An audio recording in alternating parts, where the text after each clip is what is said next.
ഞങ്ങളിതിപ്പോൾ എങ്ങോട്ടാ പോകുന്നതെന്നറിയാവോ? ഒരു സിനിമ കാണാൻ പോവാണ്. 21 വർഷങ്ങൾക്ക് മുമ്പ് എൻ്റെ അച്ഛൻ എന്നെ തിയേറ്ററിൽ കൊണ്ടാ കാണിച്ച പടമാണ്. ആ സെയിം പടത്തിന് 2 വയസ്സുള്ള എൻ്റെ മോനെ കൊണ്ട് ഞാൻ പോകുന്നു. എന്താല്ലേ, ഈ തിരക്ക് കാണുമ്പോൾ നിങ്ങൾക്ക് മനസ്സിലായി കാണും പടം ഏതാണെന്ന്. അതെ ഗൈസ്, രാവണപ്രഭു. കവിതാ തിയേറ്ററിലാണ് നമ്മളിന്ന് രാവണപ്രഭു കാണാൻ വന്നിരിക്കുന്നത്. കവിതാ തിയേറ്റർ പ്ലസ് ലാലേട്ടൻ്റെ പടം, അതൊരു പ്രത്യേക ഫീല് തന്നെയാണ്.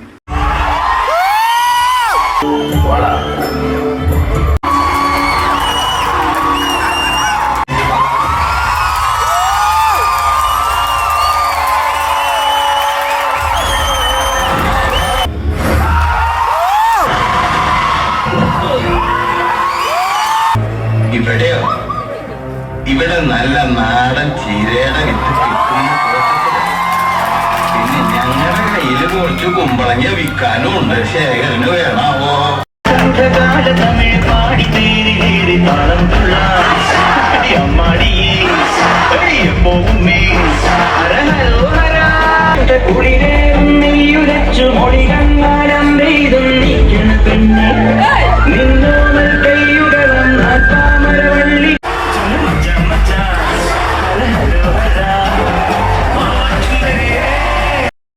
അങ്ങനെ നമ്മൾ 3 പേരും അടിച്ച് പൊളിച്ച് തകർത്ത് പടം കണ്ട് അങ്ങനെ നമ്മൾ അവിടെ നിന്ന് ഇറങ്ങി ഫുഡും കഴിച്ചിട്ടാണ് വീട്ടിലേക്ക് പോകുന്നത്. അപ്പോൾ അത്രേ ഉള്ളൂ.